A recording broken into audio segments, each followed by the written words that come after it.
mga new bacteria, bangod sa human traffic kag food preparation. Bangod ang sponge ang masami nga warm, mabasa kag matrace ang old food. Ini ang ideal nga breeding ground para sa bacteria. Suno sa pagtuon, maayong idea nga tinluan ang sponge kada tapos gamit, apang ginasuggest sa mga researchers nga regular nga islan ang kitchen sponge. Ang kitchen ang lugar sa aton balay kung sa diin nagasugod ang mga new bacteria, bangod sa human traffic kag food preparation. Bangod ang sponge ang masami nga warm, mabasa kag may trace ang old food.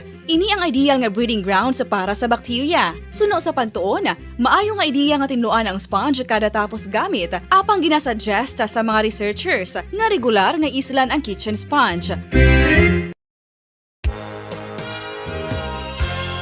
Yari na ang isa sa nakapabaylo kag nakabaton sang brand new radio set with AM and FM band kag 1,000 pesos cash. Nagikan sa Bombo Radio Bacolod. Ko si Anisito Delicano, taga Libertad Extension, Bacolod City. Nagbabaylo ko sang radyo nga ginatag sapon sang Action Radio kay nagaungot sa ilalang estasyon. Hindi ko kapamati sang iyasang bumbo, mga lapit naman sa katuig ni nga ginatag nila sa akon. Amo na mo lang ni ang imo nga mamatian ang Action Radio lang. Amo ini nga radyo ang ginapangatag nila. Gindala ko di sa bumbo kay pabayluan ko sang iyasang bumbo nga radyo nga wala sa ungot sa isa lang ka estasyon. Kag manami kay bag-o, kag wala guba, may suga pa. Kag ang 1,000 nga ginatag sang bumbo, mapasalamat gid ko kay may nagbakal na kusudan. Sing una ga vendors ko ti kay ginkakasama kami sa Libertad, di way nako kan sa balay na lang ang akon bata ang mga nagasuporta sa akon. Ay bakal ko bulong may may apo ko kag taas akon sugar. Nga pasalamat gid ko sa Bombo Radio sang ginatag nila nga 1,000 kag ang radyo. Salamat gid. Basta Radio Bombo number 1.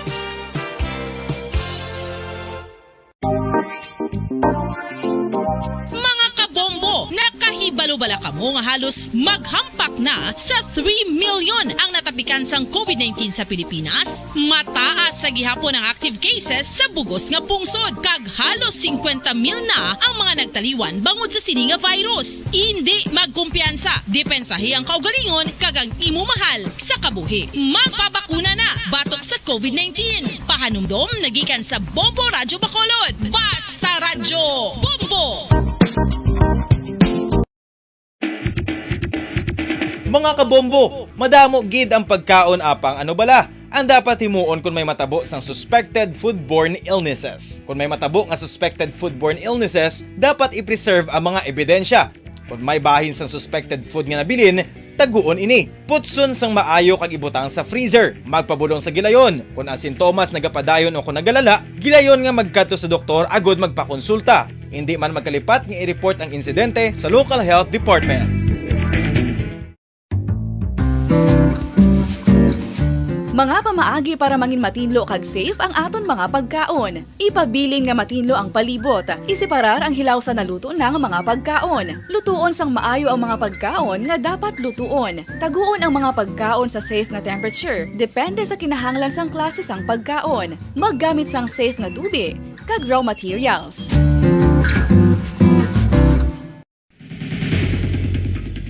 Ang food safety ang nagagarantiya nga ang pagkaon hindi makatugas sang anuman nga halit sa consumers o kung makakaon sini, samtang ini ang ginahanda o kung nakaon. May ara man sa ginatawag food and waterborne diseases o Bombo, we all would like to greet you. A Merry Christmas and a Happy New Year. Seen and heard. Now fully digitalized in Negros Occidental. This is Bombo Radio Bacolod. Happy New Year, Happy New Year, Happy New Year, Happy New Year.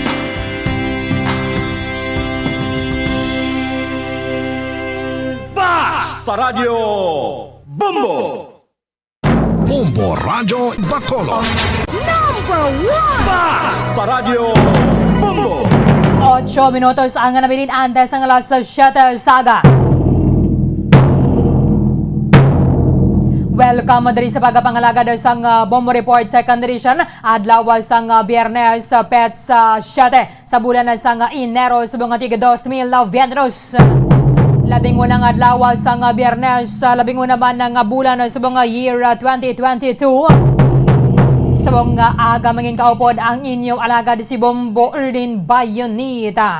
Upda na kita sa alas 7 ang atak na subong aga. Subong dalong sa inyo sa dugang mga balita lokal. Mga nabalhaga diri sa ato na sa maya syudad sa Bacolod Kalakipan na sa maya probinsya sa Negros Occidental. Ang pila ka mga lugar ginapaydalo man naman sa may alert level 3 mangod sining pagsaka sang kaso sang coronavirus and ini ang ginapatihan ng basiko na tuga sang Omicron variant. Kalaki pa naman na dre sa mga ginanunsyar sa palasyo sa Malacanang pinaagi kay acting spokesperson Carlo Nograles nga mayra sang 14 ka mga lugar sugod sa sugod Enero 9. Sugod Enero 9 hasta na sa Enero 15 ngayara sila sa idalom sang alert level 3. Amo ang mga masunod. We have Dagupan, City of Santiago, Cagayan, Olongapo City, Angeles City, ang Bataan, Pampanga, Zambales, ang Naga City, ang syudad sang Iloilo, ang syudad sang Lapu-Lapu, Batangas, Lucena City, and then ang Baguio City. So, amo ni nga mga lugar ang nalakipan naman na dre sa mga point of origin sang aton nga mga koturan nga magapauli diri sa may Negros Occidental nga dapat nga magapresentar sila sa negative RT-PCR test result. Ang magasulod diri sugod na sa Enero 9. Base man na diri sa ginapagwa nga executive order ani Negros Occidental Governor Bong Lacson. Bangod sa ning pagsaka sang kaso sang coronavirus ilabi na dito sa may Metro Manila, may pila naman na diri ka mga measures sa ginapatuman ang aton nga provincial government. Amo ni sa siling tana ang pag-require sa mga travelers coming from areas under alert level 3 to present a negative RT-PCR test result and then subong nga naman ang adlaw dumilian na ang mga minors nga nagaedad sa 12 and below nga magasulod dira sa may provincial capital Lagoon and Park. Kaya somehow reminder para sa mga ginikanan nga patiniron lang nanayo sa balay ang inyong mga kabataan. I-check naton ang sitwasyon na dira sa may provincial capital Lagoon. Sabiya kalinya with Bombo Grace Lynn Labaton. Bombo Grace sa report. Come in. Bombo Arlene, live kita sa provincial capital sa Lagoon gid mismo. So Bombo Arlene, nagtuma na gid ang pagkastrikto no sa sulod sang Lagoon. Magsulod ka diri Bombo Arlene, kinahanglan mo nga magpakita sang vaccination card. So unlike sang nagligad nga mga binulan, Bombo Arlene, nga okay lang magsulod no ang legal age nga wala sang vaccination card nga napakita. Kakagina may aragid sang duha ka mga gwardya naga-check sa mga tao nga magasulod rin mag-exercise. So, kung wala ka sang vaccination card, hindi ka gid Bombo Arlene kasulod. So yung mga katawhan diri nga wala gid nakapatigayon no diri sa sulod sang Lagoon, Bombo Arlene. Okay, so halin abi aga damo na sa mga naga-jog dry. Mostly pasado alas 5 no, damo na nagasulod. Yes, Bombo Arlene, damo na diri may kasulod no sa oras no, pasado alas 5. Hasta karon Bombo Arlene nagdamo-damo pagid nagsulod. Kagkalabanan din sila, tanan-tanan sila Bombo Arlene. May mga vaccination card nga gina-present sa gwardyata. Okay, so paano naman masigurado nga way sa mga kabataan Bombo Grace kay hindi na allow na dira ang mga nagaedad 12 and below? Bombo Arlene, ang gate nga abrelan diri padulong sa Lagoon isa lang kabilog no kag duha ka mga gwardiya nakabantay kag sa piyak may gate to masulod ka sa main entrance ang Capitol may gate to sa kilid sirado na to nakakandado na Bombo Arlene Pero So ang may entrance subong din lang sa North Capitol Road. Yes, Ma'am Berlin, exactly, no. Sa North Okay. Capitol Road lang ang bukas nga gate sa kilid sa Lagon gid mismo. Kag diri sa kilid sang Capitol nga may lulutsan sa Lagon, may gwardiya man nga nakabantay, Ma'am Berlin. So ginapamangkota nila kung pilang edad. So, Ma'am Berlin, ang nagasulod diri, mga legal age na gid, wala kasang bisan isa nga bata makita diri. Okay. So medyo damo-damo naman subong no ang tawo dira. Yes, Ma'am Berlin, no? Compare mo kagina, tayo lang. Kag ang mga utod ta, nga wala gipasulod, diri na lang nag-exercise sagwa. So, kalabanan man nga ginapakita nila nga vaccination card, ara na daan sa cellphone nila. Kay kagapon lang, Ma'am Berlin, nagsugod ang ini nga order, no? Nga once mag-enter ka sa Lagun, niyara kagid sang vaccination card nga ipakita. Oo, kay may iba na bigit ang mga kauturan. Ano man may sapat guro na mo Grace. Yes, Ma'am Berlin. Ano na siya pispis? Yes, Ma'am Berlin. Okay. May do pagid. Kilid. Okay. So, ti iban, wat pagyapon nakapabakuna, somehow, ti amo ning isa sa mga pag-inganyo man lang nga sa ato na. Nga kung na pwede man lang magpabakuna na Bombo Grace. Kita mo ganing orders ang presidente para sa mga barangay officials i-check dira kung sino gid ang mga pumuluyo abe sang barangay nila nga unvaccinated kung na pwede nila nga naisagadagwa. Yes, Ma'am Berlin, no, naghugot pagid ang mga pagsulundan ta. So, di man ni Guruga tawag nga discrimination, no, Ma'am Berlin? Sige, thank you gid, Bombo Grace. Yes, Ma'am Berlin, ini si Bombo Grace din Labaton nag-report live sa Lagun para sa Pamansang Radyo ng Pilipinas. Consistent overall, number 1 sa Bacolod. Basta Radyo. Bumbo! Madamang salamat kay Bombo Grace Linda Lobaton. Direkta dira sa may provincial capital Lagun. Kay tiyapo na niya ang mando sa ato na sining gobernador ang mga unvaccinated hindi magkasulod dira and then ang mga kabataan nga nagaedad 12 panubo ang hindi pagpanugutan ang makasulod dira sa may Lagun. So ginistiktuhan na gid sa mga guards dira. Subong nga daan nag-isaban sa mga orders ng presidente nga dapat isa-isahon na gidbalas ang mga barangay officials dugang naman nga trabaho sa mga punong barangay. No, kag sa mga barangay kagawad kun mayra sang mga pumuluyo nga wala pa na bakunahan sa ila sa nga barangay panugyanan lang nga hindi magsagad kagwa kaya subong nga nagadamo na naman ang kaso. Imagine nyo kapon na sobra 17,000 na naman ang bagong na-record ng kaso sa COVID-19 para lang sa adlaw sang Webes. Impunto alas 7 na, yari na ang Bombo Network News. Metro Manila goes to Bombo News, DWSM, Star FM, Bombo Radio. At ngayon, ang inyong tagapagbalita. Magandang umaga Pilipinas! Anumang oras sa buong mundo, narito na ang Bombo Network News Morning Edition ikapito na sa buwan ng Enero 2022 sa ulo ng ating mga balita.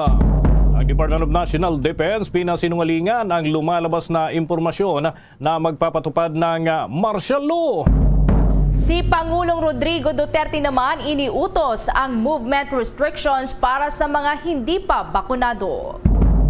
At worst case scenario sa COVID-19 dahil sa Omicron, pinaghahanda na rin ang militar at pulisya posible daw gamitin.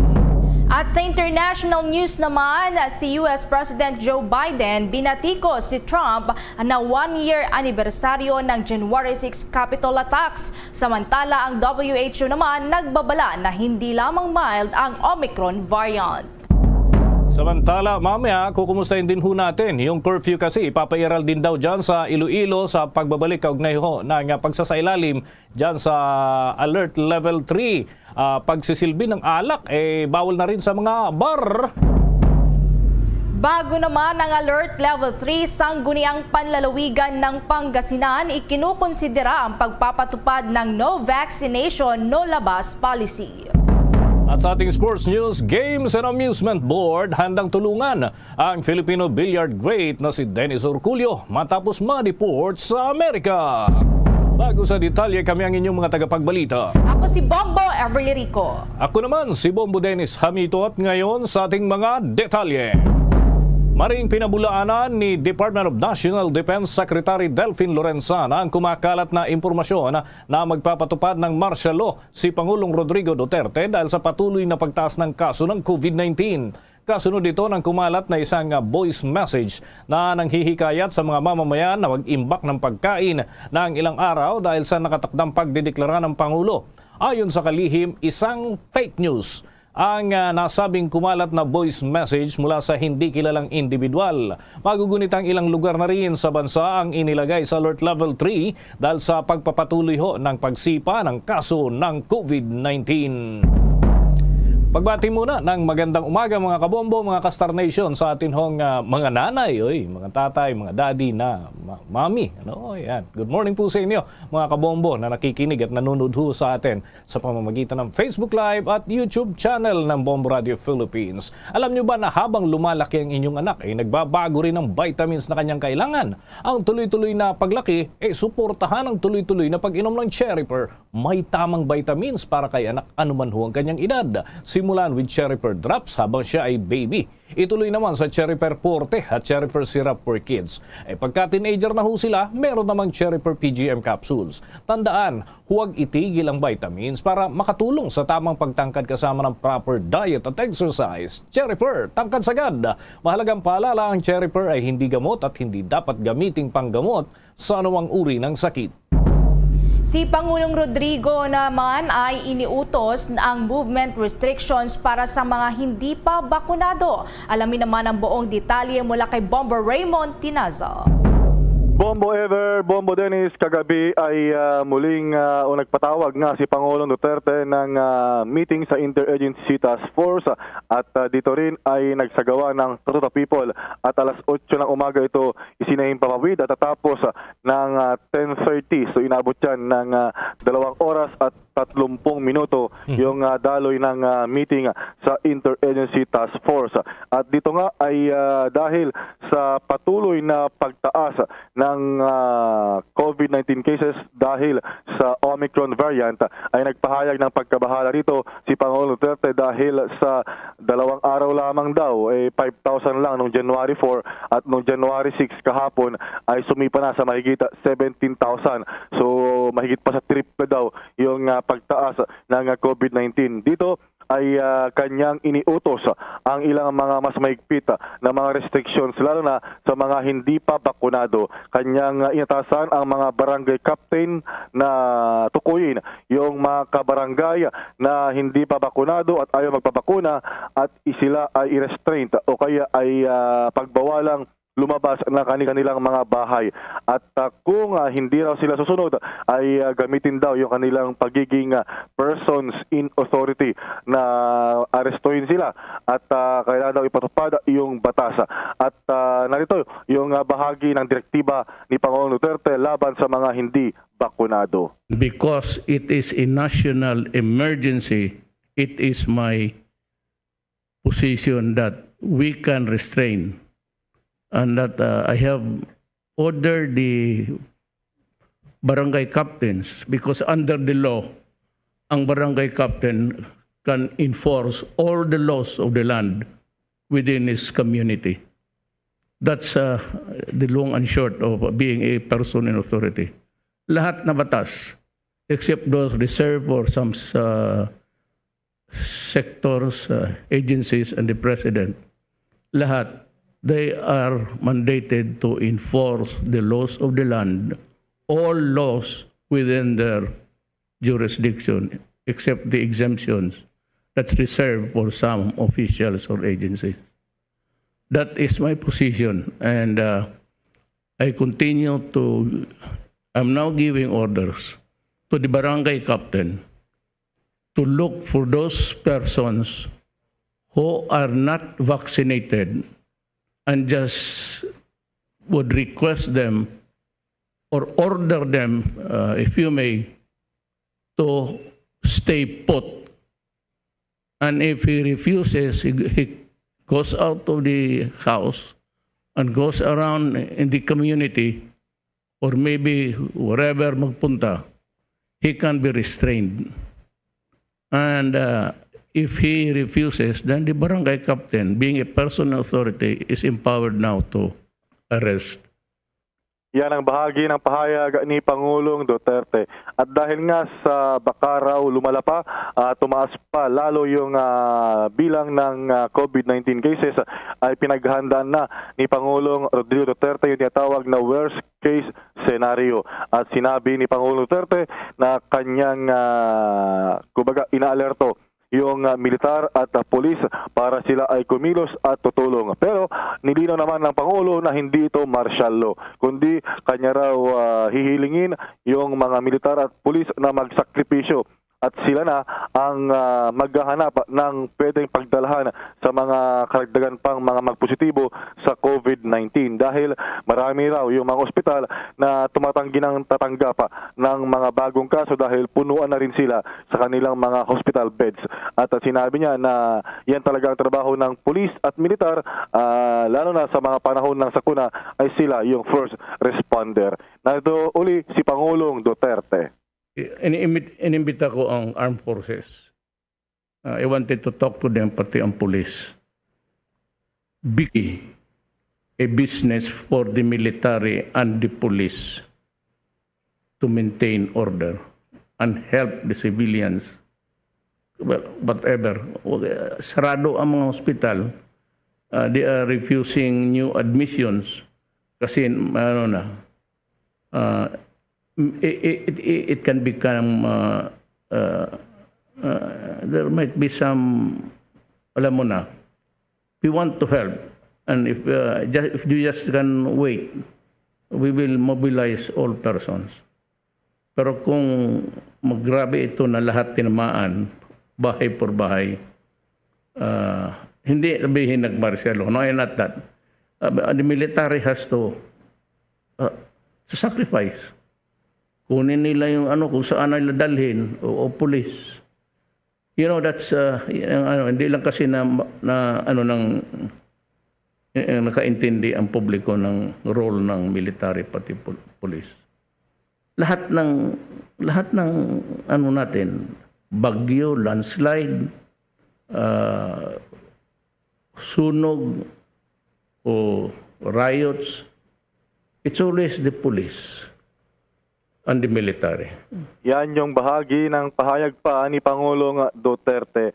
Samantala, inianunsyo naman dahil sa patuloy nga na pagsipa ng COVID-19 cases, inianunsyo kagabi rin ni Presidential Spokesperson Secretary Carlo Nograles yung mga karagdagang mga lugar, mga probinsya at syudad na isa sa ilalim sa Alert Level 3 simula January 9 hanggang January 15. Una na kasi na inilagay sa Alert Level 3 ang Metro Manila, mga lalawigan ng Bulacan, Rizal, Cavite at bukas naman magiging epektibo ay sa ilalim na sa Alert Level 3 ang lalawigan ng Laguna. Ito yung mga bagong lugar na Alert Level 3 na simula January 9. Dagupan, City of San Fernando, Cagayan, Olongapo City, Angeles City, Bataan, Pampanga, Zambales, Naga City, Iloilo City, Lapu-Lapu City, Batangas, Lucena City at Baguio City. At narito pa yung bahagi ng anunsyo ni Secretary Carlo Nograles. Ito po yung napagdesisyonan po ng inyong IATF na beginning January 9 up to January 15, 2022, iakyat na po natin to Alert Level 3 ang Dagupan City, yung City of Santiago, ang Province of Cagayan, Olongapo City, Angeles City, the Province of Bataan, Pampanga, Zambales, then Naga City, Iloilo City, Lapu-Lapu City, Batangas Province, Lucena City at Baguio City. Yung sa Lapu-Lapu City, naka-asterisk po yan, Mr. President, dahil gusto rin po natin i-check yan ng DOH na pataasin yung kanilang allocated na hospital beds doon sa kanilang mga hospital sa Lapu-Lapu City, kaya nakaas. Ang bahagi ng anunsyo kagabi ni Secretary Carlo Nograles. At kaugnay nga sa Alert Level 3 na ipairal ay naghahanda na rin ang pagtugon rito ng Department of Labor and Employment sa mga mapektuhan na mga manggagawa. So initially, base sa pagtaya ng Department of Trade and Industry ay nasa 100 to 200,000 na mga manggagawa ang posibleng temporaryo na mawalan ng trabaho o kaya magkaroon ng mas mababang bilang ng oras ng pagtrabaho sa ilalim ng Alert Level 3. So sinabi ni Secretary o Labor Secretary Silvestre Bello III na meron silang inilaan na initially ay 50 million pesos para sa mga mapektuhan sa tourism industry. Ito yung sa ilalim ng COVID Adjustment Measure Program. Pero kung sakali raw na magkaroon ng worst case scenario, dumami yung mga maapektuhan, ay handa silang mag-allocate ng 1 billion pesos para nga sa mga maapektuhang mga manggagawa. At so far naman daw ay nasa 3,284 workers pa lamang ang na-displace sa buong bansa na kinabibilangan ng 267 business establishment. At umaasa na hindi na ito lalaki pa para hindi masyadong maramdaman muli ng ating mga kabayan yung mawalan ng trabaho. At pakinggan natin yung bahagi ng pahayag ni Secretary Bello. Under Alert Level 3, Mr. President, we're expecting that there will be 100 to 200,000 workers that will be affected. And when we say affected, Mr. President, ibig sabihin, either mawalan sila ng trabaho temporarily o kaya mababawasan sila ng number of working hours. But magsingit lang ako sa iyo. Maitanong ko lang, itong 200, para anong lugar to? Metro Manila? Ito sa NCR, Mr. President. Itong dito sa Alert Level 3 sa NCR, Mr. President. Go ahead. Now, Mr. President, in anticipation to the possibility of some of our workers being temporarily terminated or will be having reduced working hours, our department is prepared to provide, in the case of the tourism industry, Mr. President, yung TAMP, this is the COVID-19 Adjustment Measure Program.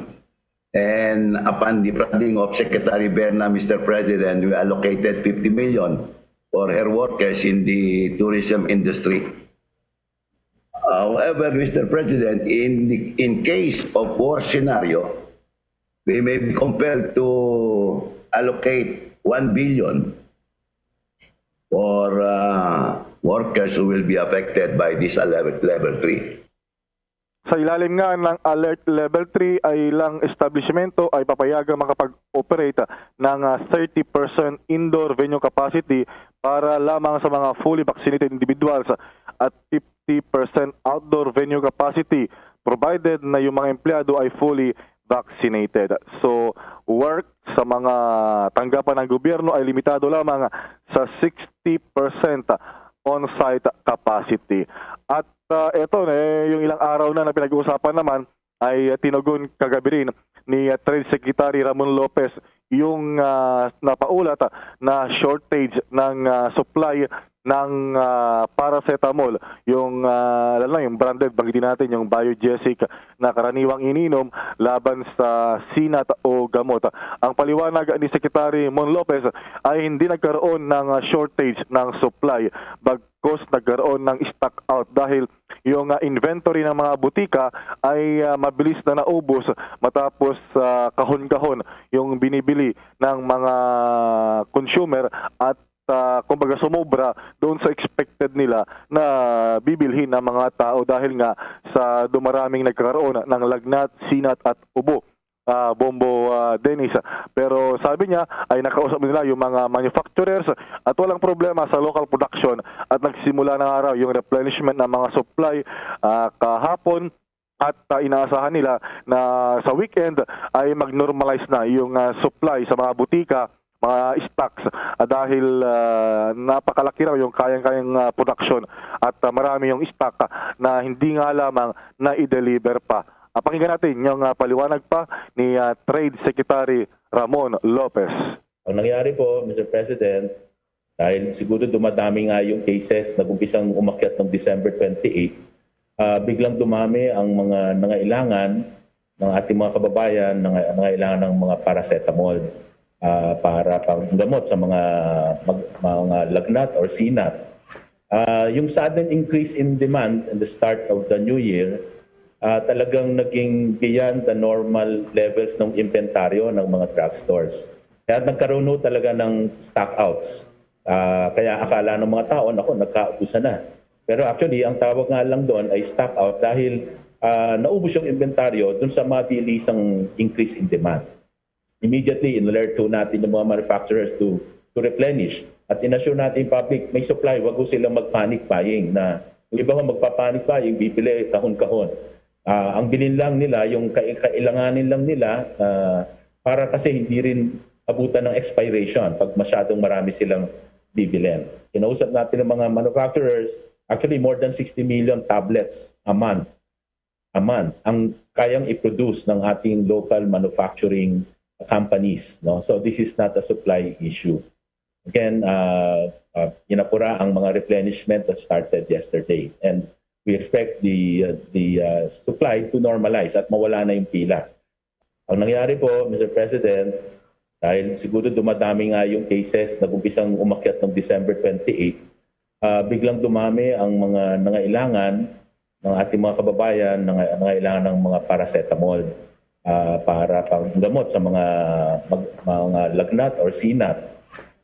Yung sudden increase in demand in the start of the new year, talagang naging beyond the normal levels ng inventaryo ng mga drugstores. Kaya nagkaroon talaga ng stockouts. Kaya akala ng mga tao, naku, nagkaubusan na. Pero actually, ang tawag nga lang doon ay stock out dahil Yan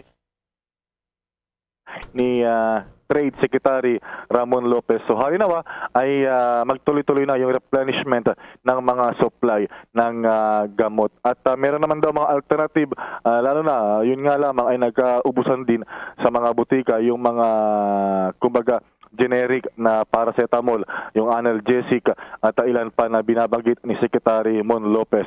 At over ngayon daw ay tuloy-tuloy yung replenishment para wala na yung pila sa weekend sa mga butika. Bombo Raymond? Yes, Bombo Dennis. Nais ko lamang maintindihan kung may posibilidad pa. Kanina kasi doon sa mga pinarinig mo na boses ng Pangulo at ni Secretary Nograles, may sinasabi silang worst case scenario. So, kasi kung di ako nagkakamali, nung tumaas sa 15,000 ang daily case ng COVID dito sa ating bansa, nasa alert level 4 yata tayo. So, pwede pa rin ba na iakyat itong alert level status na pinapairal ngayon na Bombo Raymond? Well, wala pa namang plano. Batay kasi may mga humarap din na mga eksperto kagabi, sina Dr. Salbanya at ilan pa na mga panel of experts na miyembro sa IATF. Ang kanilang sinasabi ay posibleng magpipik pa at inasahan na abutin ng 40,000 at baka mas mataas pa yung magiging daily new COVID cases. At pero inasahan naman nila na pag nag-peak in 4 weeks time ay bababa naman daw. Basta patuloy lamang yung pag-iingat at pagbabakuna dahil pinakamarami daw yung na-hospital at nasasawi ay yung mga hindi bakunado. At yung Omicron naman daw ay talagang na-establish na hanggang mild lang yung epekto. Pero may mga na-hospital pa rin dahil nga hindi bakunado. So ang iniiwasan talaga ay yung magkaroon ng overwhelming sa mga ospital dahil baka ma-stretch na naman yung ating healthcare system kapag punuan na yung mga pagamutan. So ang pinapayo nila ay mas mabuti na mag-isolate na lang sa bahay kung mild at doon na lamang magpagaling, huwag nang mag-hospital at i-prioritize ng i-hospital yung mga may comorbidities, mga senior citizens at yung mga nasa may severe cases.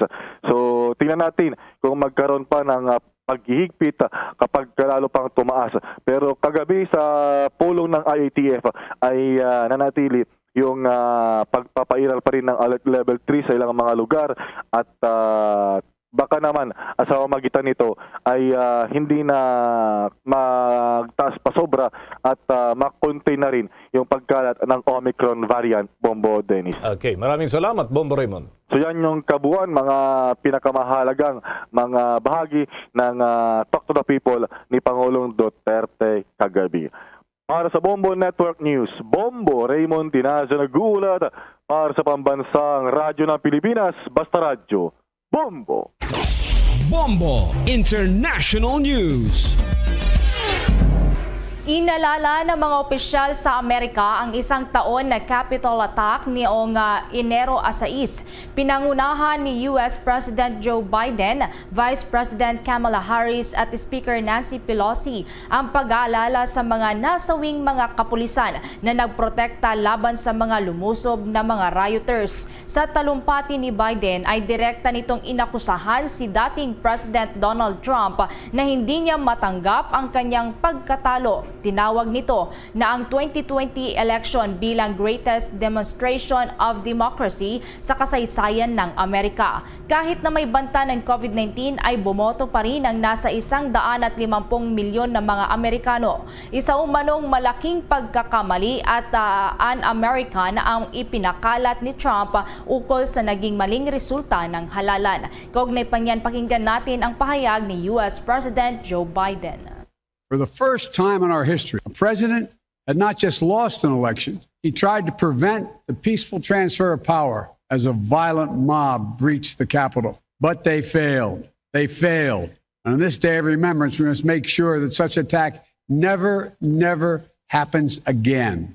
We didn't see a former president who had just rallied the mob to attack, sitting in the private dining room off the Oval Office in the White House, watching it all on television and doing nothing for hours as police were assaulted, lives at risk, the nation's capital under siege. He can't accept he lost, even though that's what 93 United States senators, his own attorney general, his own vice president, governors and state officials in every battleground state have all said he lost. That's what 81 million of you did as you voted for a new way forward. He has done what no president in American history, the history of this country, has ever done. He refused to accept the results of an election and the will of the American people. The big lie being told by the former president and many Republicans who fear his wrath is that the insurrection in this country actually took place on Election Day. November 3rd, 2020. Think about that. Is that what you thought? Is that what you thought when you voted that day? Taking part in an insurrection? Is that what you thought you were doing? Or did you think you were carrying out your highest duty as a citizen and voting? Sa panig naman ni dating US President Donald Trump, sinabi nito na sinisira lamang ni Biden ang US ukol sa mga aligasyon laban sa kanya. Magugunitang nilusob ng mga supporters ni Trump ang US Capitol para pigilan ang pagpasa ng sertipikasyon sa pagkapanalo ni Biden na nagbunsod naman sa pagkasawi ng ilang mga kapulisan. The coronavirus infectious disease or COVID-19 pandemic update. Nakapagtala nga mga kabombo, mga Kastar Nation ng record high na daily case dito sa ating bansa. At ito ay pumalo sa 17,220. Yan ay pinakamataas mula nang makadetect ng COVID-19 sa ating bansa noong nakalipas na mga taon. Sa kabuuan mga kabombo ay meron na tayong 2,888,917 na mga tinamaan ng COVID-19. Yung mga active cases o yung mga nasa ospital ngayon at na nilalapatan ng lunas ay 56,561.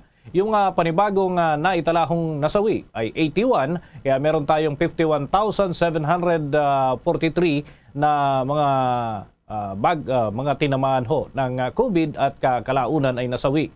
Ang mga panibagong gumaling ay nasa 616. Kaya meron na tayong 2,780,613 na mga gumaling matapos ang gamutan at quarantine procedure. Sa buong mundo naman mga kabombo, mga Kastar Nation, ay umaabot na sa 299.9 million ang mga infected ng COVID-19. Yung mga mild condition, 37 million mahigit. Habang yung nasa severe o critical condition, 92,000 mahigit naman ho itong nai-record. Ang mga naitalang binawian ng buhay sa buong daigdig ay 5.4 million mahigit. Ang mga nakarecover naman, mga kabombo, ay umaabot sa 257.3 million ang na-monitor ho ng World Health Organization. Samantala, sa mga bansa na mataas pa rin ang kaso ng COVID-19, ang Estados Unidos ho ay merong 59.2 million mahigit na infected ng COVID-19. Yung new cases ho kasi nila nasa 399,000 mahigit at yung new number of deaths mahigit 1,000 pa rin, kaya meron na ho silang total number of fatalities na 854,973. Yung recovered patients naman sa Estados Unidos ay 42 million mahigit batay ho sa kanilang health department dun sa Amerika. Sa iba pang mga balita, ang Department of Interior and Local Government naman tiniyak na may sapat silang contact tracers sa patuloy na pagloban ng COVID-19 sa bansa. May detalye si Bombo Jovino Galang. Tiniyak ng Department of Interior and Local Government o DILG na merong silang sapat na contact tracers lalo na ngayong patuloy muli ang pagtaas ng kaso ng COVID-19. Sinabi ni DILG Secretary Eduardo Año na naging agresibo ang mga local government unit sa paglaban sa banta ng Omicron coronavirus variant. Pinatupad anya nila ang prevention, detection, isolation, treatment, rehabilitation plus vaccination. Aabot sa mahigit 80,000 na mga contact tracers ang ipinakala nila habang mayroong mahigit 284,000 na mga medical personnel, ganun din mahigit na 68,000 na mga support staff. Meron pa rin anyang sapat na isolation at quarantine facilities ang bansa. Mahigpit din at sinusunod ng PNP ang kautosan ng Pangulo na magbantay sa mga quarantine hotels para walang makatakas gaya ng nangyari noong nakaraang mga araw. Ang ating pong LGU ay nagsasagawa ng a more aggressive PDITR or prevent, detect, isolate, treat, and integrate plus vaccine strategy. So makita po natin dito sa ating datos po, meron po tayong enough contact tracers po nakadeploy. Ito po mga barangay health emergency response teams ang ating inaasahan ngayon dahil sa dami po ng hawan ngayon ay umaasa po tayo sa granular lockdown at house lockdown. Katulad nga po ng sinabi na kung meron pong isang nahawahan, more or less ay buong pamilya na po. Kaya magka-house lockdown tayo. At meron naman po tayong enough medical personnel din po. Sa atin naman pong isolation and treatment, ang ating pong mga quarantine facilities ay nakaready na rin po ang isolation facilities. At hinikayat po natin na talagang yung mga severe po lamang ay i-reserve natin sa mga hospital at kung maaari dahil naman po mild naman yung mga symptoms ay pwede na pong home quarantine at home care na lang. Kaya po sa aming pagpupulong sa IATF ay magkakaroon po ng mga pagbabago sa mga palisiya lalong-lalo na po sa isolation. Ang ating pong mga kapulisan ay ating dineploy para siguraduhin po na mananatili ang peace and order sa interzonal at intrazonal movement. Sisiguraduhin po rin na maayos at ang ating pong mga local government units po ay nakahanda naman sa threat ng Omicron variant. Nag-uulat para sa Pambansang Radyo ng Pilipinas, Bombo Juvino Galang, Basta Radyo, Bombo! Oras natin, 30 minuto na makalipas ang ikapito ng umaga. Agad inaksyonan ni Vice President Leni Robredo ang muling paglobo ng mga kaso ng COVID-19 sa bansa at ibinalik ang kanyang serbisyos swab cab ng Office of the Vice President na nagsasagawa ho ng libreng antigen testing sa mga mamamayan. Ayon kay Vice President Robredo, noong Miyerkules 5 ng Enero sa pagtutulungan ho ng Angat Buhay ng OBP, lokal na pamahalaan ng Quezon City at UB Express ay pumuesto ang swab cab sa Tandang Sora Avenue, corner Visayas Avenue Extension dyan sa lungsod ng Quezon mula alas 8 ng umaga hanggang alas 5 ng hapon. Sa kanyang Facebook Live, kinagabihan, ibinahagi ni Vice President Robredo na nasa 813 ang sumailalim sa antigen test, 373 ang mga naitalang nagpositibo ang resulta. Mga kabombo, mga ka-Star Nation, oras natin, 31 minuto na ho, makalipas ang ikapito ng umaga. Mapalad ho tayo, kapiling natin sa ating linya ng komunikasyon si former House Speaker Alan Peter Cayetano. Pabatiin muna natin sa Bombo Radio Philippines, we are nationwide and worldwide. Si Bombo Dennis Hamito po ito. Together with me, si Bombo Everly Rico. Magandang umaga po, Mr. Speaker. Magandang umaga at blessed Happy New Year po. Unahin ko lamang po ito, Mr. Speaker. Kasabay ho kasi nung pagpirma dito sa 2022 National Budget, pinirmahan na rin po ng Pangulong Duterte yung Department of Migrant Workers Act na kasama ho ito dun sa campaign promise po ninyong dalawa noong 2016 na Mr. Speaker. Paano ho ba sa tingin ninyo uusad yung implementasyon ng batas po na ito? Ano ho ba yung maaaring asahan ng ating mga kababayang OFW sa pagtatayo ng panibagong departamento na ito, Mr. Speaker? Well, unang-una salamat sa Diyos na napagkaisahan talaga at naging batas na to. Noong January 3, mahabang usapan namin ni Senator Joel Villanueva tungkol dito. Meron po kasing transition committee. So in a few weeks, pwede na pong mag-appoint ang presidente ng secretary pa lang. Pero yung mismong departamento sa 2023 pa or 2024. But ang gusto namin i-bring up ni Senator Joel and of course si Senator Bongo na author din nito, yung kasi pag desperado o maraming economic crisis, di ba? Maraming mga recruiter na nangloloko din or maraming mga employer din o kaya sa mga bansa na medyo hirap sa karapatan ng migrant workers, naaapi talaga. So I want to make sure na yung ethical recruitment na nandyan po sa bagong batas, I think una tayo sa buong mundo na ilagay yan sa batas at magkaroon ng departamento. Napaka-importante na kahit nag-election tayo at kahit may transition, ang POEA, ang DOLE at DFA at yung Transition Committee, tutukan na wag maloko yung ating mga kababayan. Kaya siguro, Bombo Dennis, makikiusap din ako sa ating mga kababayan, pag may nagre-recruit ngayon, siguraduhin nyo na yung ahensya accredited, tapos kung masyadong malaki yung ino-offer o kaya sinasabi, kailangan bukas magbayad ka na ng ganito, kung hindi ka matatanggap. Medyo maging mapagpanuri tayo, medyo anuhin natin kasi minsan pagka-desperado yung times, marami talagang nangloloko. Diba? Ito lang pasto, yung mga scam sa text dumami na naman. So, ingat din po tayo habang sineset up yung bagong departamento. But DOLE and DFA should function as before but should cooperate with the Transition Committee. 5 digits na naman ho itong bilang ng mga tinatamaan ng COVID. Lalo na't may Omicron na naman. Handa po kaya sa tingin po ninyo, Mr. Speaker, ang ating gobyerno na harapin itong panibagong hamon na ito? Kakaumpisa pa lamang ng taon, Mr. Speaker. Well, Dennis, diba sa Biblia kasi talagang sinasabi ko, ano itanim mo, yan ang aanihin mo. So far kasi nakita ko the last 2 years, nagtatrabaho naman talaga ang gobyerno, lalo ang local government, ang IATF. Pero yung mindset kasi, yung tinatanim nilang mindset parang, hindi matatapos na yung pandemic, hindi may bakuna na, hindi may gamot na. Everyone, all the doctors have been telling us, we have to live with COVID. Hindi basta mawawala ito. So we cannot innovate and we cannot adapt kung ang parati nating isip matatapos na. So for example, DepEd. Okay po yun na pag-isipan at pagplanuhan nila face-to-face. Pero kita mo, level 3, tigil na naman. So, 2 taon na, hindi ba tayo bibili ng mga tablet para yung mga bata, kung sakaling hindi face-to-face, hindi naman maiwan yung mga mahihirap na wala silang gamit.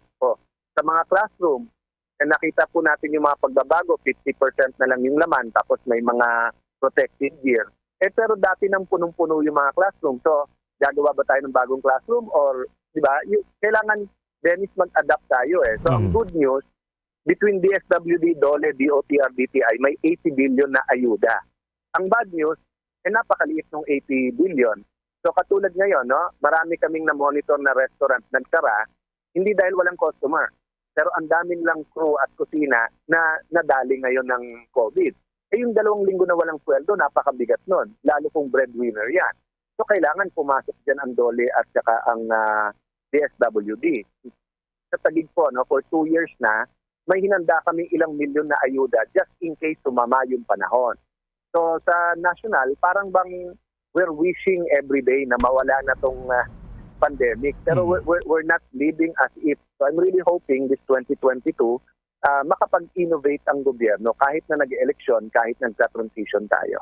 Maraming salamat Mr. Speaker dito sa mga butil ng impormasyon na ibahagi po ninyo sa araw po nito, lalo na sa mga tagapakinig ng Bombo Radio Philippines. Magandang araw po Mr. Speaker. Salamat sa inyong himpilan at programa, Dennis, at aasa kami sa tamang impormasyon, hindi lang sa COVID, hindi lang sa kabuhayan, pero sa darating na eleksyon, ang mga debate, alam ko, i-cover nyo at napaka-importante nito. So salamat po sa inyo at salamat sa media. God bless po. Yan, si former House Speaker Alan Peter Cayetano.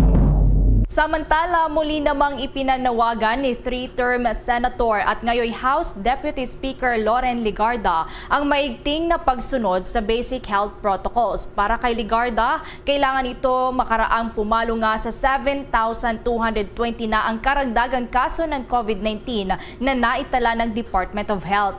Record high din ani ang Legarda ang positivity rate na naitala at nasa 36.9% ito. Paalala ni dating Senador Legarda na suotin ng maayos ang face mask, tiyakin ang proper hygiene, sumunod sa social distancing sa tuwing lalabas ng bahay.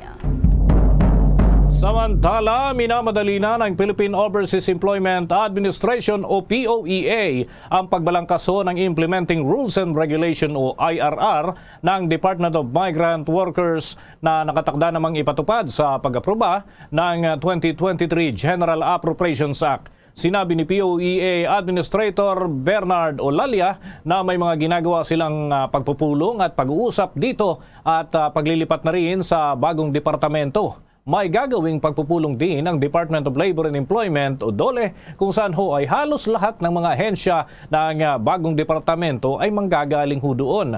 Dagdag pa nito na mayroong 2 taon na transition period ang kanilang opisina kung saan ay isasagawa ang organizational structure at staffing patterns pati na yung budget at resources sa kanilang opisina. Kakaroon ho ng bagong opisina ay kinakailangan din ho ng isang kalihim na sasamahan naman ng 4 na undersecretaries at 6 na assistant secretaries. Magugunitang noong nakaraang linggo ay pinirmahan na nga ni Pangulong Rodrigo Duterte ang Republic Act 11641 na nag-aatas sa pagbuo ng Department of Migrant Workers. Sa karagdagang balita, hahanapin na ng PNP ang mga vaccination cards para sa mga pasahero na nagtutungo sa Metro Manila at Bulacan. Sinabi ni PNP Chief General Jonardo Carlos na ito ang naging bilin niya sa mga kapulisan na nakatalaga sa mga border checkpoints. Lahatan niya ng mga walang vaccination cards ay kanilang pagbabawalang makapasok sa lugar at kanila itong pababalikin. Aminado ito na nagdulot ng matinding trapiko ang unang araw ng pagpapatupad nila ng border checkpoints. Paglilinaw pa ng PNP Chief na hindi pagbabawalan ang mga essential travels kagaya na lamang ng mga kautusan mula sa Interagency Task Force. Gawa muna tayo ng update, Bombo Ever, doon sa pagsasabatas ng Anti-Child Marriage Law na kinukonsiderang makasaysayan. Major step daw ito kontra doon sa pang-abuso sa mga bata. Alamin natin yan kung ano pang mga susunod na hakbang dito ng gobyerno. May balita si Bombo Dave Benson Pasit. Bombo Denise, Bombo Everly, makasaysayan nga kung ituring ng may akda ng naturang batas itong si House Assistant Minority Leader Arlene Brosas ang pagsasabatas sa child marriage law. Matapos kasing aprubahan ni Pangulong Rodrigo Duterte ang naturang batas, sinabi ni Brosas na major step kung maituturing ang naturang Anti-Child Marriage Act sa pagtitiyak ng mas pinalakas na proteksyon sa mga kabataan laban sa sexual abuse at iba pang epekto ng maagang pag-aasawa. Sakto nga rin aniya ang naging batas na ito lalo pat nakakaalarma na ang pagtaas ng teenage pregnancy ngayon sa gitna ng pandemya. Napapanahon na aniyang manghimasok ang pamahalaan at pigilan ang problemang ito habang pinoprotektahan at sinusuportahan ang mga serbisyo para sa mga kabataan. Pinuri din ng Gabriela Party List Congresswoman ang mga advocacy groups na masigasig na nagtulak para mapagpatibay ang naturang batas. Sa ilalim nga ng bagong batas na ito, ang sinumang magsosolemnize o yung mga solemnizing officers, mga magulang, guardians o adults na mangunguna, magsasagawa o masasangkot sa child marriage ay mahaharap sa hindi bababa na 40,000 pesos na multa at pagkakakulong ng hanggang 12 taon. Bombo Denise. Okay, maraming salamat, Bombo Dave. Bombo Davidson, Pasit nag-uulat para sa Pambansang Radyo ng Pilipinas. Basta Radio. Bombo! Mga kabombo, mga ka-Star Nation, bago ho tayo umusad sa iba pa nating mga balita, mapalad ho tayo, kapiling natin sa linya ng komunikasyon ang Undersecretary for Barangay Affairs dahil concern ho dito sa ngayon ay implementasyon na naman ng mga paghihigpit dahil sa Alert Level 3. Andyan ho sa ating linya ng komunikasyon si Yusek Martin Dino sa Bombo Radio Philippines. We're nationwide and worldwide. Si Bombo Dennis Hamito po ito together with me, si Bombo Everly Rico. Magandang umaga po, Yusek. Kaya magandang umaga po sa inyong lahat, lalong-lalo na sa 2047 ay sa buong Pilipinas na nakikinig ngayon. Good morning po. Opo. Yusek, ang concern ho namin, unang-una na, yung challenges sa barangay level. Dito ho sa implementasyon ng Alert Level 3, dumarami pa ho, hanggang Iloilo, Pangasinan, may mga lugar na ho na isasailalim na rin, isusunod na rin dito sa Alert Level 3. So ano ho ngayon ang focus ng ating mga nasa level ng barangay, Yusek? Kamukha ng inutos ng ating Pangulo, inuutos ngayon lahat ng mga barangay sa buong Pilipinas na ang sabi nga natin gamitin mo nila yung police power nila na personal authority.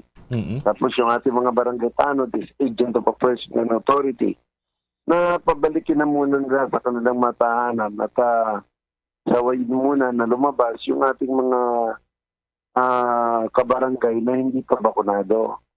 Ngayon, inuutosan din na lahat ng mga LGU, lahat ng ating mga city at municipality na magpasa ng ordinansa o yung enabling law na ipagbawal ang paglabas ng mga hindi bakunado at maglagay ng penalty clause. Kamukha ng ginawa namin nung di ba noon, pinagbawal natin ang lalabas ng bahay ng walang face mask at face shield. Opo. Tapos may kaukulang penalty yon, 300 to 500. Mukhang nagkakaproblema yung linya ni Yusek.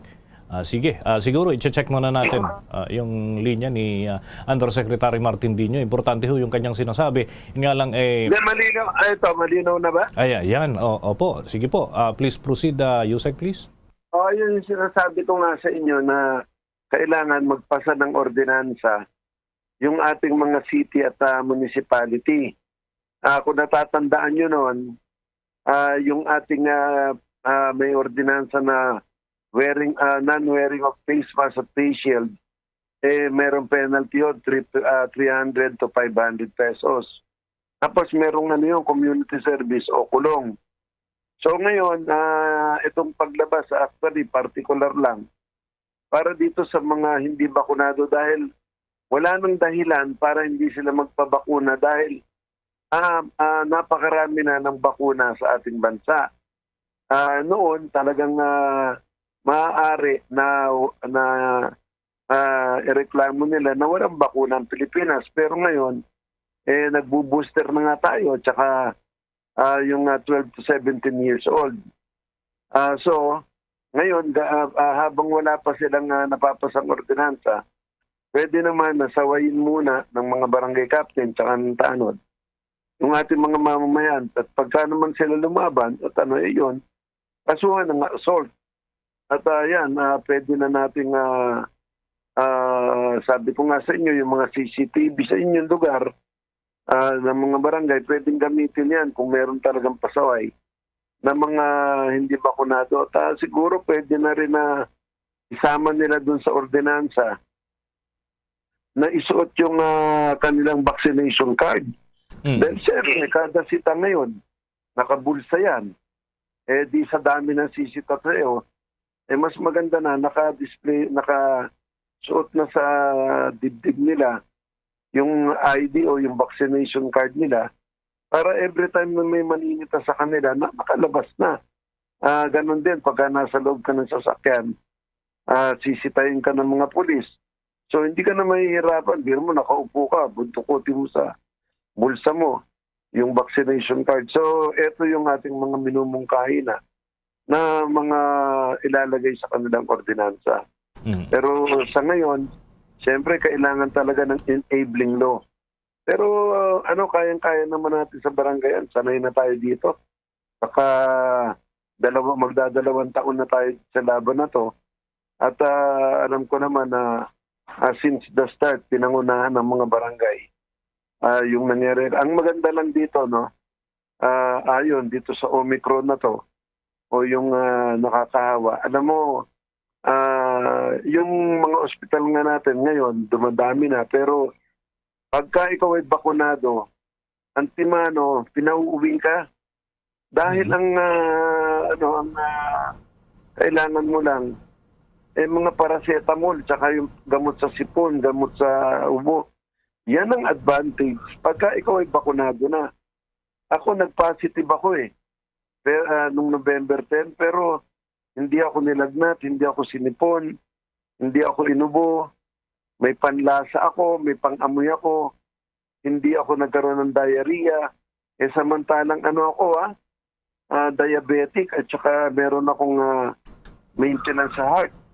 So dahil sa bakuna, nakaligtas ako. So ito yung gustong mangyari ng ating bansa, ng ating Pangulo, na lahat ng tao ay mabakunahan. Ngayon, yung mga ayaw magpabakuna, tama yun, may karapatan kayo, pero huwag kayo lalabas ng bahay. Dahil may karapatan din ng kaming mga bakunado na dapat protektado kami. At saka yung mga business establishment. So yun lang naman ang ating hinihiling sa ating mga kabombo sa buong Pilipinas. Okay, maraming salamat po sa mga impormasyon na inyo pong ibinahagi, Undersecretary Martin Dino. Maraming salamat at again, nananawagan ako ng papasalamat sa lahat ng mga barangay. From Kapitan, Kagawad, Secretary, Treasurer, ang ating mga barangay tanod, barangay health worker, mga barangay health emergency response team, mga street leader, walk leader natin. Maraming salamat, lalo-lalo na nung ginawa niyo ng Christmas ng bagong taon.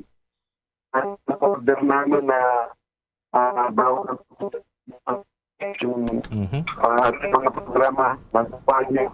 Maraming salamat sa inyo. Okay. Sige po. Mga kabombo, yan ho si Undersecretary Martin Dino, Undersecretary for Barangay Affairs ng Department of Interior and Local Government.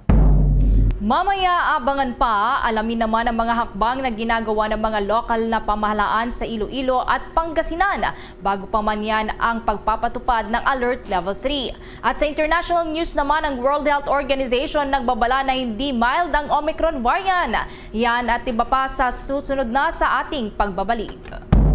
Guys, it's me, Donnie. Wacko Donnie. Huwag niyo na tanong kung bakit. Basta try niyo na ang Dunkin' Wacko Bucket. That's 15 Choco Wacko Munchkins with 10 Premium and 15 Classic Munchkins for $3.49. At may dozen Classics with Mini Wacko Bucket din for $2.99. Wacko sa Choco Wacko? Mag Dunkin' Wacko Bucket like me. Wacko Donnie, Dunkin' Donnie.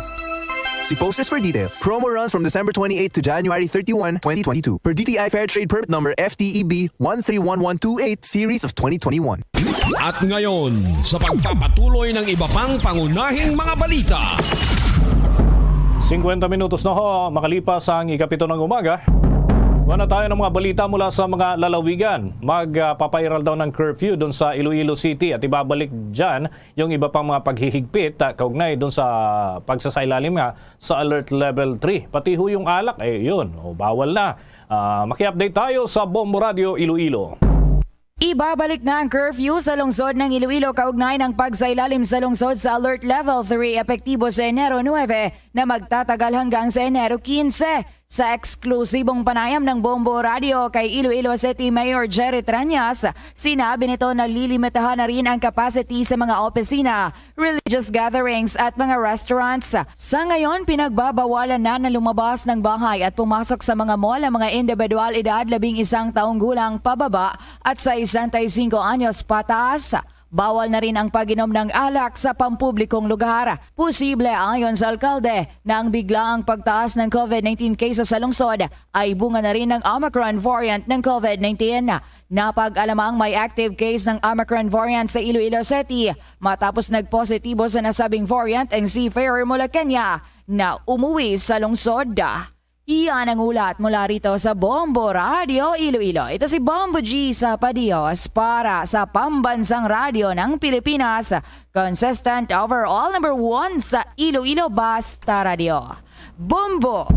Samantala, bago pa man ang pagpapatupad ng Alert Level 3, ang sangguniang panlalawigan ng Pangasinan ikinukonsidera na ang pagpapatupad ng no vaccination, no labas policy. May balita dyan ang Bombo Radio Dagupan.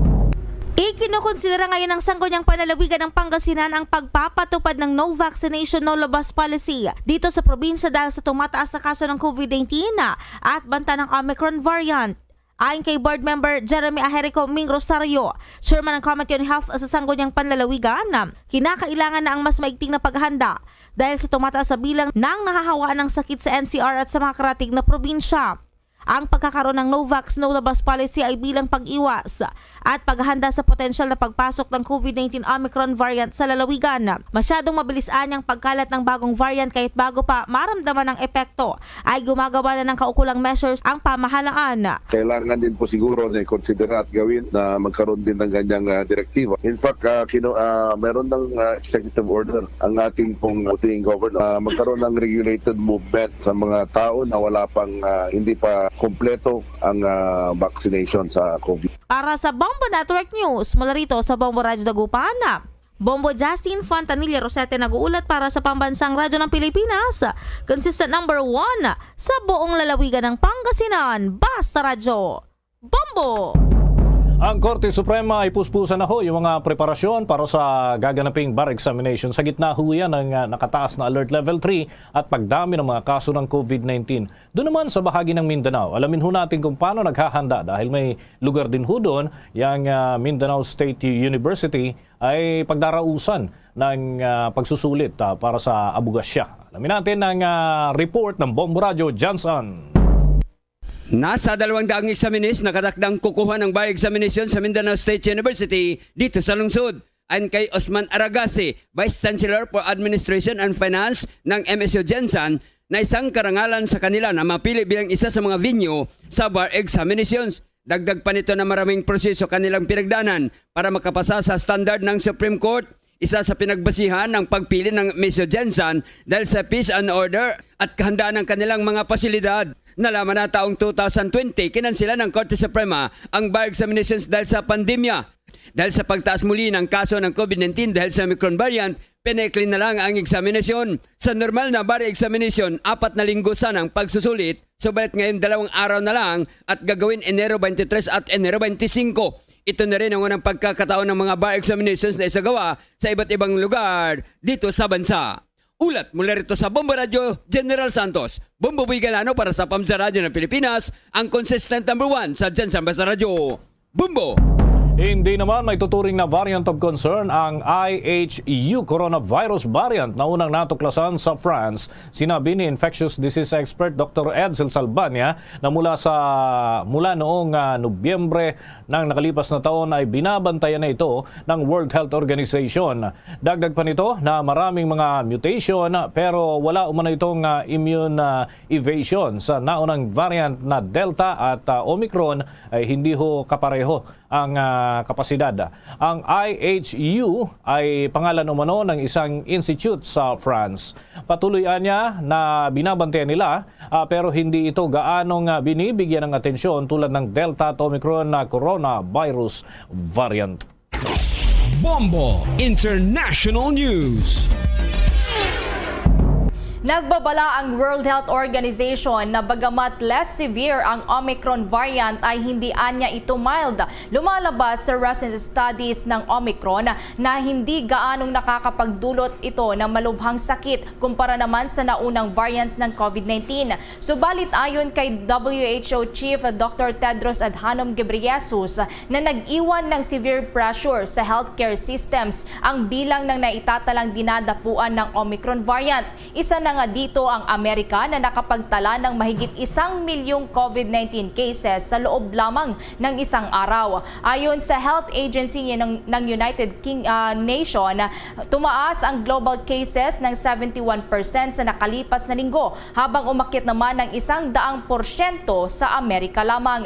Sa mga nakakaranas ng severe cases sa buong mundo, nasa 70% dito ang unvaccinated. Paliwanag ni Dr. Tedros na bagamat lumalabas na less severe ang Omicron kumpara sa Delta variant, lalo na sa mga bakunado na, hindi anya ito nangangahulugan na maiuri ito bilang mild. Gayaan niya ng nagdaang variants, may mga naospital at namamatay na rin dahil sa Omicron. Mabilis na nakakahawa din ang naturang variant at kaya nitong mahawaan maging ang mga fully vaccinated. Subalit binigyang diin ng WHO chief na nananatiling epektibo pa rin ang mga bakuna laban sa pagkakaroon ng severe disease na maaring humantong sa pagkaospital. Bombo Sports News.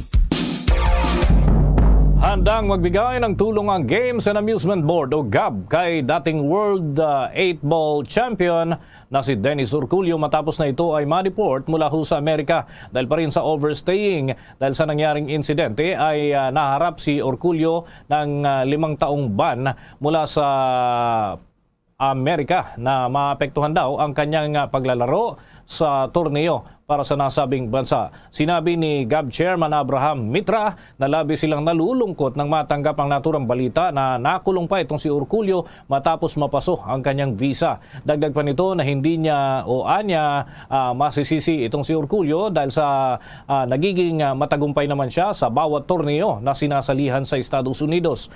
Tiniyak nito na handang tumulong ang GAB para makakuha ng visa si Urculio at makapaglaro sa mga torneo sa US. Tutulungan nila ang sabing atleta o ang naturang billiard master na ma-renew ang kanyang professional billiard player license at magbigay ng endorsement doon sa US. Bombo Entertainment News. Bombo Entertainment News. Kauna-unahang kandidata ng Pilipinas sa Reinado International Pageant, eksklusibong ibinahagi sa Star FM ang kanyang saloobin matapos hindi natuloy sa kompetisyon dahil nagpositibo sa COVID-19. May chika pa dyan ang Bombo Radyo Bacolod.